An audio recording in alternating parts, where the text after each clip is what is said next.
السلام علیکم ورحمۃ اللہ وبرکاتہ۔ پیارے ناظرین و سامعین، آج کا واقعہ منا و سلوا کے بارے میں ہے، جو کھانے کا نام ہے، جو آسمان سے بارش کی طرح اترتی تھی۔ آج کا ویڈیو بہت ہی دلچسپ ہونے والا ہے، تو آخر تک ویڈیو دیکھتے رہیں۔ امید ہے آپ سب خیریت سے ہوں گے، اللہ آپ کو ایسے ہی خوش رکھے۔ تو چلیے شروع کرتے ہیں۔ جب حضرت موسیٰ علیہ السلام 6 لاکھ بنی اسرائیل کے افراد کے ساتھ میدان طیہ میں مقیم تھے، تو اللہ تعالیٰ نے ان لوگوں کے کھانے کے لیے آسمان سے 2 کھانے اتارے، ایک کا نام منا اور دوسرے کا نام سلوا تھا۔ منا بالکل سفید شہد کی طرح ایک حلوہ تھا، یا سفید رنگ کی شہد ہی تھی جو روزانہ آسمان سے بارش کی طرح برستی تھی، اور سلوا پکی ہوئی بیٹری تھی جو دکھینی ہوا کے ساتھ آسمان سے نازل ہوا کرتی تھی۔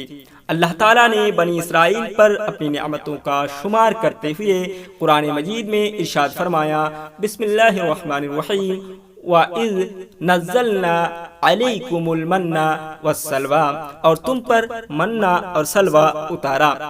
سورہ بقرہ۔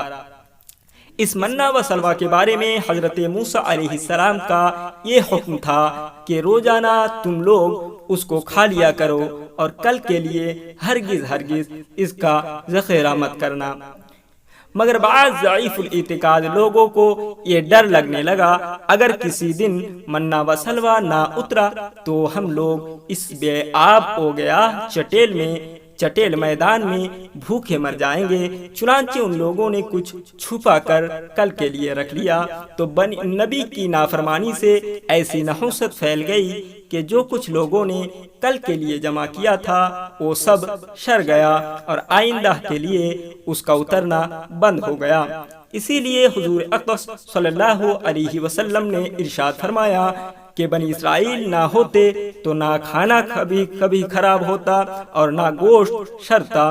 کھانے کا خراب ہونا اور گوشت کا شرنا اسی تاریخ سے شروع ہوا، ورنہ اس سے پہلے نہ کھانا بگڑتا تھا نہ گوشت شرتا تھا۔ امید ہے آج کا واقعہ آپ کو بہت پسند آیا ہوگا۔ اگر پسند آیا تو لائک کریں، اور ہمارے چینل کو سبسکرائب کریں، بیل آئیکن کو پریس کریں، اور ہمارے ساتھ جڑے رہیں۔ آج کے لیے یہیں تک، ہمیں اجازت دیں۔ اللہ حافظ۔